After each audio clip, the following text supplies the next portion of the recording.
put you into a hypnotic trance and say, 5 minutes after you come out of this, you're going to have satori, and you'll have it, according to your preconceived idea that I've given you. But that's not the point. The point is that there is no specific thing called satori. It isn't a specific state of mind at all.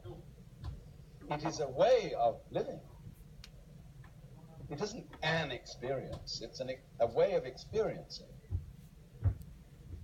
And it consists, of course, in this whole thing of being open to what is. Why, the Raja writes a book called What's What? You see? What is? This is Krishnamurti. Krishnamurti's teaching is tremendously important to Aldous Huxley, even though he never mentions it. They've been fast friends for years. And he is, in a way, Krishnamurti is far more important for Aldous Huxley's ultimate development than Gerald Hurd. Although Krishnamurti didn't approve of some of Aldous Huxley's goings-on. He felt, Krishnamurti is a very, very particular person. He is uncompromising in the avoidance of all beliefs and all methods for changing yourself whatsoever. And he's absolutely uncompromising about this. Somebody gets up in the audience and says, what do you think of Alcoholics Anonymous? And he says, Alcoholics Anonymous, Christian Science. You all want to identify yourselves with some label. You want to give yourselves a tag. And why do you do this? See?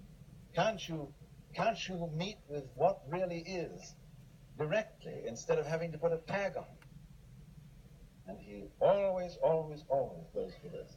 And so the dominant influence in all this is writing on the importance of here and now boys is Krishnamurti, who, as most of you probably know, lived in Hollywood and Ojai for many, many years during the 1940s and early 50s. So, these are the sort of sources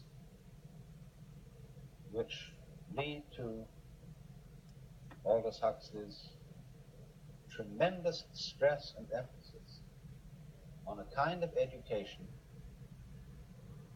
that will lead children and adults into immediate contact with life itself. Because if you don't, his point about this, there is a moral and ethical point attached to all this, which is that people who don't have that relationship are chronically frustrated and therefore dangerous. They never really live. They're always expecting to live. See, we've geared our educational system to expectancy. First of all, it's graded. And you're supposed to go through it in a progressive way. So they put you in nursery school with the idea that you will graduate to kindergarten, then to first grade, second, third, and so on, until you're through with the elementary schooling.